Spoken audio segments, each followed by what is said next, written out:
Bismillahirrahmanirrahim. Assalamualaikum warahmatullahi wabarakatuh. Alhamdulillah kita bisa lanjutkan diskusi kita setelah listrik. Kita sekarang masuk ke magnet ya. Saya harap masih pada semangat ini kuliah meskipun tetap masih online ya. Kali ini kita akan diskusi tentang lecture selanjutnya keempat ya, mengenai gaya magnet dan medan magnet. Kalau kita lihat gambar ini ada yang namanya aurora borealis ya. Aurora di belahan bumi utara ya, saya doakan semoga berkesempatan untuk melihatnya secara langsung ya, amin. Nah, ini di daerah Oulu, Finlandia ini terjadi akibat gangguan atau disturbansi ya, magnetosfer bumi oleh solar wind dari matahari. Ini flux partikel bermuatan dari matahari ya.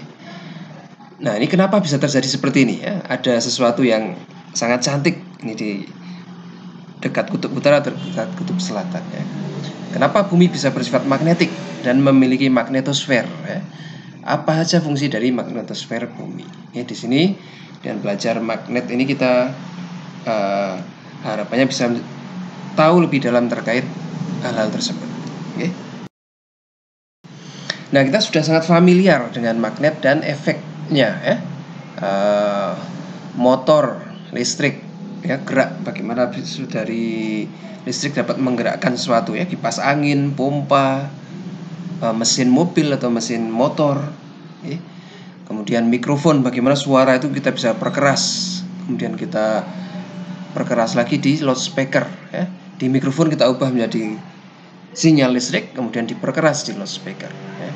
Dan hard disk drive, Anda menyimpan file-file perkuliahan, bagaimana dia bisa tersimpan di dalam komputer kita ya. Ini ternyata memanfaatkan teknologi magnet ya. Ini yang sering kita lakukan juga kalau melihat arah kiblat ya. Kita lihat jarum kompas menunjukkan arah utara. Nah, di sana kita bisa tahu arah kiblatnya mana.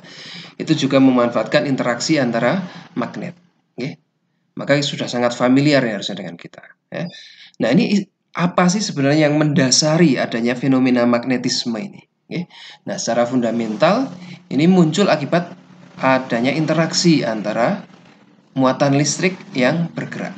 Ya, kita belajar muatan listrik di sebelum UTS kemarin. Ya, bahwa muatan listrik yang bergerak bagaimana? Dia menghasilkan magnet. Ya. Loh, kalau dari magnet yang ditempel di kulkas itu kok tidak ada yang bergerak, Pak? Nah, itu ada kalau kita lihat secara mikroskopis ya. Yang bergerak apa? Ya minimal elektron, dia selalu bergerak di sana ya. Elektron mengelilingi atom atau elektron sendiri berputar pada sumbunya ya. Nah, akumulasi gerakan elektron ini pada material magnet searah. Jadi dia memiliki sifat magnet secara makroskopis ya. Kita sebut sebagai magnet permanen ya. Nah, kita juga sudah mengenal elektromagnet ya, magnet yang kita bisa buat dari mengalirkan arus listrik pada kumparan ya. Kalau itu jelas yang bergerak apa? Arus listrik itu kan elektron yang bergerak melingkar-lingkar di kumparan ya. Ini menghasilkan elektromagnet ya. Jadi sudah jelas ya, magnetisme muncul akibat interaksi ya antara muatan listrik yang bergerak ya. Penyebabnya adalah muatan listrik yang bergerak ya. Kalau di magnet permanen kita dapatkan elektron yang bergerak, spinnya minimal. Di elektromagnet kita dapatkan arus listrik yang mengalir ya, aliran elektron yang bergerak. Nah, untuk magnet ini mirip seperti listrik ya, terdapat dua jenis kutub magnet, atau kalau di dalam listrik kan muatan listrik, ini bisa kita sebut juga muatan magnet ya. Nah, secara konvensional ditetapkan kutub itu adalah kutub utara N, North, dan kutub selatan South ya. Jadi ada N, ada S. Kutub-kutub yang sejenis akan saling tolak menolak ya. Nah, sedangkan kutub yang berlawanan jenis akan tarik menarik. Kutub N dan S ini bedanya dengan listrik, dia selalu ada berpasangan ya. Jadi kalau saya punya magnet, satu batang magnet, ujung sini N, ujung satunya lagi S, saya mau pisahkan ini, saya potong jadi dua magnetnya ya. Ternyata hasil potongannya juga tetap memiliki N dan S ya.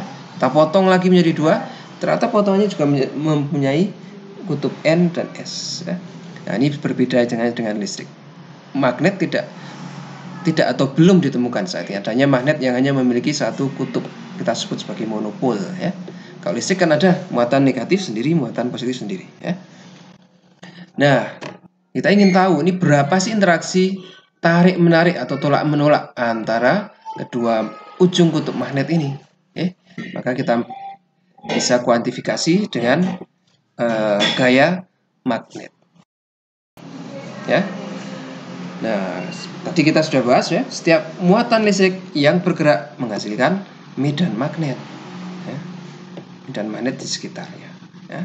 Nah, kalau ada medan magnet, kemudian ada magnet lain di sekitarnya, atau ada muatan listrik lain yang bergerak di sekitarnya ya, maka muatan atau magnet tersebut akan mengalami gaya magnet ya. Ini seperti kita menguji di mana posisi medan listrik di sekitar muatan listrik. Nah, sama juga, ini misalnya sebuah magnet, saya mempunyai kompas ya. Saya ingin tahu apakah ada medan magnet di sekitar situ, dan kalau ada arahnya kemana ya. Kompas umumnya dia menunjuk utara dan selatan. Maka ketika saya dekatkan dengan magnet, dia akan align ya. Yang utara, kutub utara magnet akan menunjuk kutub selatan magnet, kutub selatan magnet akan menunjuk ke kutub utara magnet ya. Nah, jadi dengan menggerakkan magnet ini di sekitar dengan menggerakkan kompas di sekitar magnet, kita bisa tahu dan memetakan bentuknya ini seperti apa. Di sini seperti apa sih? Di sana seperti apa sih? Ya. Nah, dalam hal ini medan magnet kita representasikan sebagai garis-garis medan magnet ya, satuannya Tesla. Ini seperti medan listrik kemarin ya. Kerapatan garis merepresentasikan seberapa kuat medan magnetnya ya. Arah medan magnet keluar dari kutub utara ya, dan masuk ke kutub selatan. Ini seperti listrik kemarin ya. Medan listrik keluar dari muatan positif dan masuk ke muatan negatif. Nah, hampir sama. Oke. Makanya listrik dan magnet ini seperti sepupu ya. Apapun yang ada di listrik pasti kita bisa temukan di magnet dan sebaliknya. Oke, maka jika sebuah muatan listrik bergerak di sebuah ruangan yang memiliki medan magnet, maka akan didapatkan gaya ya. Muatan tersebut akan merasakan experience gaya magnet atau sering disebut juga gaya Lorentz ya. Besarnya berapa? Ya, sebanding dengan cross product ya, dari apa? Kecepatan dan muatan tadi dengan medan magnet ya. QV cross B ya, cross product dari vektor kecepatan dan vektor magnet ya. Kalau cross product berarti hasilnya apa? Perkalian vektor. Perkalian vektor dari sebuah vektor artinya hasilnya adalah juga sebuah vektor ya. Gaya ini sebuah vektor. Vektor artinya memiliki apa? Memiliki nilai dan juga memiliki arah ya. Nah, untuk hal ini berapa nilainya dan kemana arahnya ya? Nah, kita bisa analisis di sini ya. Besarnya cross product A cross B, besarnya bagaimana? Besarnya A, besarnya B kali sinus sudut antara A dan B ya. Maka sama juga nih. Besarnya gaya Lorentz adalah besarnya A, besarnya B kalikan sudut di antara keduanya. Oke. Nah, yang kedua, arahnya bagaimana? Arahnya kita gunakan kaidah tangan kanan ya. Nah, maka Anda keluarkan tangan kanannya ya. Ini ada arah ibu jari. Arah ibu jari ini merepresentasikan arah kecepatan ya. Kemudian 4 jari lainnya merepresentasikan arah medan magnet. Nah, untuk mengingatkan ya, medan magnet kan biasanya garisnya banyak tuh ya. Kecepatan garisnya 1. Nah, ini merepresentasikan B ya. Maka hasil kali cross product antara V dan B arahnya kemana? Ke arah depan tangan ya.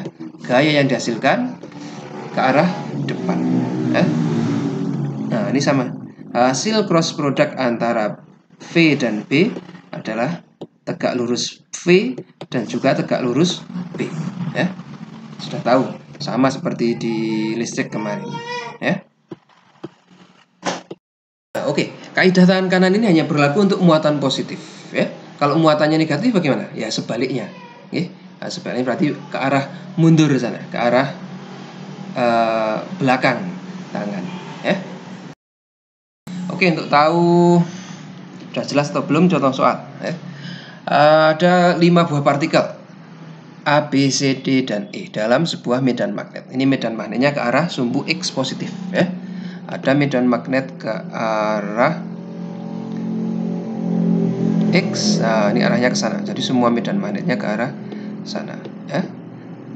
Di sini semuanya juga ada. Oke. Partikel A proton, B elektron, C neutron, D ion helium 2+, E ion Cl-. Ya. Besarnya Q 1,602 × 10⁻⁻19 coulomb muatan elektron ya. Besar medan magnetnya 2,5 × 10⁻². Kecepatan partikel 1,2 × 10⁻⁵. Dan misalnya sin 45 adalah 0,707. Kita disuruh mencari arah dan besarnya gaya magnet yang ya, maka kita lihat partikel A. Ini A di bawah sana ya. Tadi aturan tangan kanan bagaimana? V, ibu jari ke atas, kemudian 4 jari lainnya ke arah sumbu X ya. Maka gaya yang dihasilkan bagaimana? Tegak lurus A dan juga tegak lurus B ya. Maaf, tegak lurus V juga tegak lurus terhadap B ya, melalui aturan tangan kanan. Kita pakai tangan kanan kita ya. A ke atas ke arah sumbu Y positif, B ke arah sumbu X, maka F-nya akan ke arah belakang ya, ke arah sumbu Z negatif. Oke. Nah, maka untuk partikel A, karena dia bermuatan positif proton, dia akan bergerak ke arah sumbu Z negatif ya. Besarnya berapa? Ya, QVB sin sudut antara V dan B. Sudutnya 90, berarti sin 91 ya. Q muatan elektron, V kecepatan, B medan magnet, kalikan sin 91 ya. Kita ketemu 4,8 × 10⁻⁻16 ya. Kalau arah partikel B bagaimana? Kita lihat lagi. V-nya ke arah sumbu Z, B-nya ke arah sumbu X ya. Maka V cross B bagaimana? Gunakan ibu jari ya. Ini ibu jari, ini 4 jari lainnya. Oke. Ke arahnya mana? Kayaknya harusnya ke atas kalau dia muatan positif ya. Tapi yang B tadi apa? Elektron yang bermuatan negatif, maka dia bergerak ke bawah ya. F-nya untuk B bergerak ke arah sumbu minus Z. Ke atas adalah sumbu ke atas adalah sumbu Z, ke bawah makanya adalah minus Z. Oke, dia bergerak ke arah sumbu minus Z. Besarnya berapa? Sama, QVB sin 90 derajat ya. Nah, ketemu berapa? Oke. C, partikel C ini neutron ya. Neutron bergerak ke arah V-nya ke sana, B-nya berlawan arah. Oke. Bagaimana nih? Arah mana? Ya nggak bisa ya. 180. Ini sudutnya 180. QVB sin 180 berapa? Sin 180 0. Artinya dia tidak akan mengalami gaya magnet ya. Terlebih-lebih lagi ini neutron. Misalnya dia bukan neutron pun ya. Ini neutron maka Q-nya 0. Jadi semua kalikan 0 ya 0 ya. Tapi misalnya kita bahas itu bukan neutron, misalnya dia sebuah proton. Dapat gaya nggak? Enggak juga ya. Karena sudut antara V dan B 180, sin 180 0 ya, maka gayanya 0. Tidak ada gaya magnet ya. Bisa dicari ya yang D dan E masing-masing. Oke. Nah, tadi kita sempat menyinggung ya bahwa magnet ini kalau kita punya magnet di dalam kompas, dia selalu menunjuk arah utara dan selatan ya. Kita juga sudah tahu bahwa kutub utara, kutub yang sejenis itu selalu tarik-menarik, dan kutub yang berlawanan jenis selalu tolak-menolak ya. Maka kalau kita punya kompas yang dia selalu menunjuk arah utara, artinya bagaimana? Artinya pasti ada sesuatu yang menarik, ada kutub selatan ya, di arah utara sana ya. Sehingga dia berinteraksi dengan magnet di kompas kita ya. Nah, ini ternyata memang bumi ini memiliki medan magnet yang serupa bentuknya dengan medan magnet yang dihasilkan oleh magnet batangan. Kalau kita punya magnet batang, saya punya magnet batang nih ya. Maka medan magnet bagaimana? Keluar dari kutub utara magnet, kutub utara magnet ya, bukan kutub utara geografis, masuk ke kutub selatan ya. Nah, ini sama. Ternyata bumi juga memiliki seolah-olah bertindak seperti magnet. Ya. Dia memiliki sebuah kutub utara magnet bumi yang ternyata letaknya adalah di selatan, ya. Dan memiliki kutub selatan magnet bumi yang letaknya di utara. Ya. Antara kutub selatan, utara, dan selatan ini terdapat medan magnet yang bersirkulasi. Ya. Oleh karena itu, kenapa kok terbalik, Pak? Ya karena arah utara dan selatan kita sudah definisikan dulu untuk kompas. Ya. Jadi yang ditemukan belakangan menyesuaikan. Ya. Nah, di kompas kan saya sudah definisikan bahwa yang menuju arah utara itu kutub utara. Oke, berarti kita harus definisikan kebalik untuk bumi. Ya. Berarti karena utara tertarik terhadap selatan, maka yang di utara kutub geografis bumi itu pastilah kutub selatan magnet. Ya. Dan sebaliknya di kutub selatan geografis bumi adalah kutub utara dari magnet. Ya. Nah, ini kita sebut sebagai geomagnetik. Ya. Asalnya dari mana? Kenapa bumi memiliki magnet sedangkan tidak? Apakah di dalam bumi ada magnet batangan yang ukurannya raksasa? Enggak. Ya. Kita bedah bumi isinya apa? Kerak, mantel, dan inti. Ya. Nah, ternyata tadi berhubungan dengan apa yang menghasilkan magnet. Ya. Medan magnet dihasilkan oleh tadi apa? Muatan listrik yang bergerak. Ya. Nah, ini disebabkan oleh di inti luar bumi. Ya. Ada besi yang karena temperaturnya tinggi dia berupa cairan. Ya. Temperatur tinggi, tekanan tinggi, bukan hanya cair saja, tapi dia mencair sampai elektronnya terlepas. Ya. Jadi berupa ion karena saking panasnya kan disuplai energi itu atom-atom besi. Ya. Sehingga elektron dia menjadi atom-atom yang bermuatan. Ya. Bermuatan positif, ada elektronnya bermuatan negatif. Ya. Karena dia berupa cairan, inti luar bumi ini bergerak dengan turbulence, ya, gampang sekali terganggu oleh dari luar. Goncangan sedikit saja mungkin gerakannya tidak sinkron lagi, ada turbulensi, ya, rentan terhadap gangguan atau turbulensi. Ya. Oleh karena itu medan magnet bumi dan kutub magnet bumi ini ternyata berubah secara dinamis, ya, tidak selalu di tempat yang sama. Ya. Oke, ya. Tadi karena berubah zat cair dia mudah terganggu gerakannya. Oke. Maka kita lihat kutub magnet itu berubah-ubah. Nah, kita lihat di sini geomagnet, kutub magnetik bumi, kutub utara ternyata mengalami pergeseran. Ya. Dari waktu ke waktu. Nah, ini tahun 1900 ada di daerah Kanada di sini, ya. Dia mulai bergeser ke sini. 1948, 962, 73, 84, 94, 2001, 2007. Nah, ini diprediksi bergesernya ke arah sana. Saya tidak tahu yang sekarang terbaru 2020 sudah sampai mana, ya. Tapi intinya dia dinamis bergerak. Demikian juga kutub selatan, ya. Awalnya di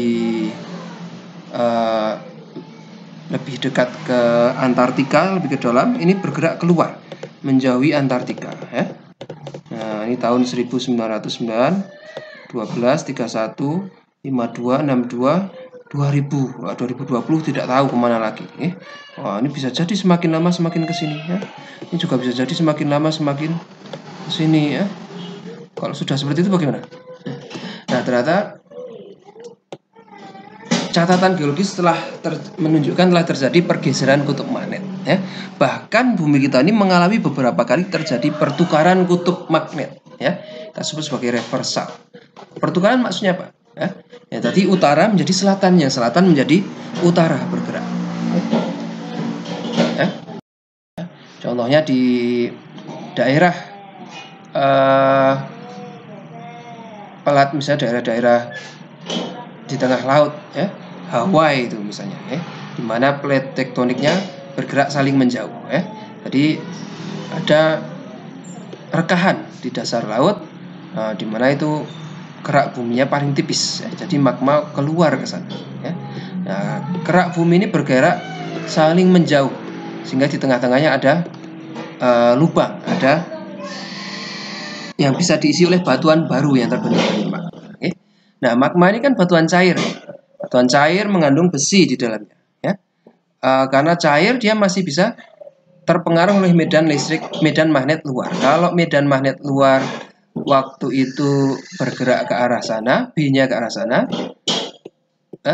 maka yang terbentuk ini setelah memadat dia batuan magnetnya mengalami arahnya ke arah sama seperti medan magnet, ya.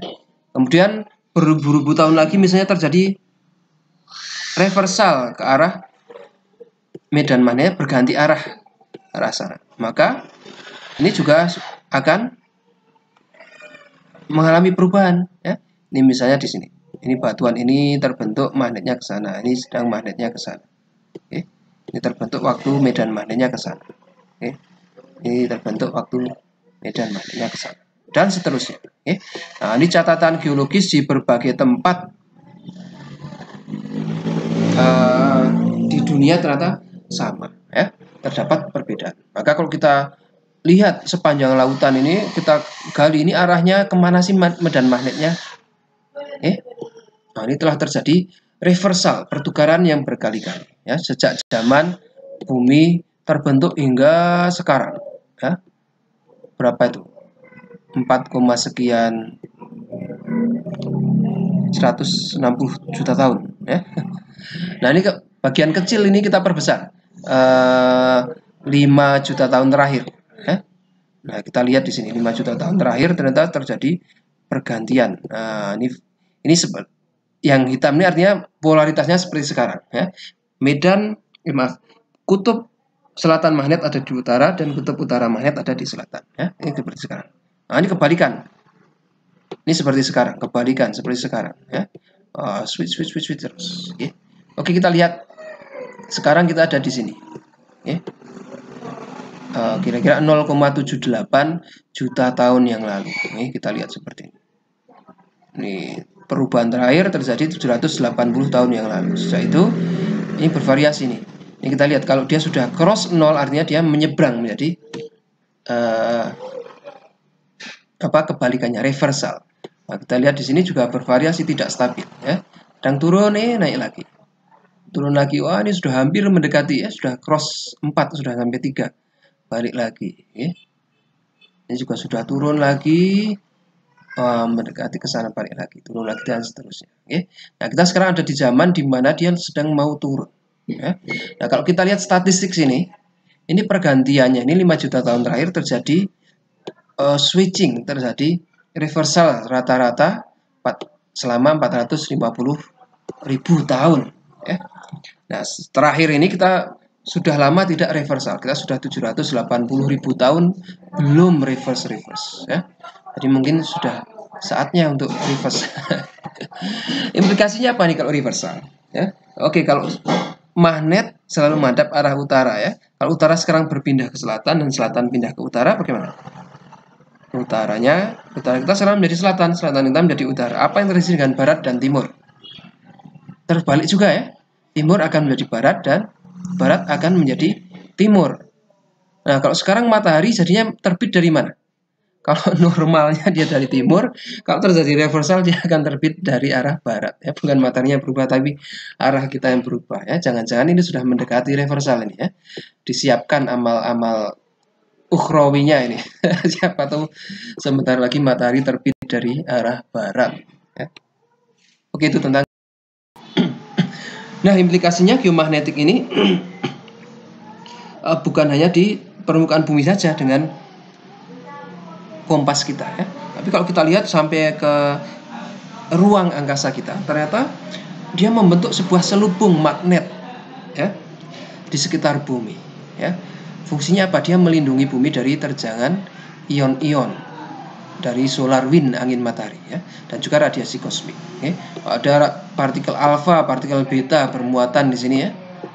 Nah, ini partikel bermuatan, ini medan magnet. Apa yang terjadi? Interaksi medan magnet dengan partikel bermuatan akan terjadi gaya magnet, ya. Nah, dia tidak direct hit ke bumi, tapi dia akan dibelokkan, ya. Bagaimana? Nah, atau bahkan dibelokkan tidak sampai bumi sama sekali, ya. Dibelokkan hingga dia jatuh hanya ke arah kutub saja ya. Indonesia yang berada di ekuator sini aman, alhamdulillah ya. Membentuk penghalang yang melindungi bumi dari terjangan ion-ion dari solar wind dan radiasi kosmik ya. Ternyata di dalam tata surya ini hanya beberapa planet saja yang memiliki medan magnet ya. Bumi, Merkurius, Jupiter, Saturnus, Uranus, dan Neptunus ya. Nah, ini kekhususan ya. Bumi agak khusus ini. Kenapa? Bumi juga cukup kuat medan magnetnya, tidak seperti Merkurius ya. Kalau medan magnet kita tidak cukup kuat, bagaimana? Ya mungkin partikel-partikel bermuatan yang energinya tinggi bisa menembus ya. Nah, ini blessing in disguise kita ya, bahwa bumi ini memiliki inti yang terbentuk dari besi ya, bersifat magnetik ya. Nah, jumlah besi di dalam inti bumi ini dibanding rata-rata yang seharusnya ini jauh lebih besar ya.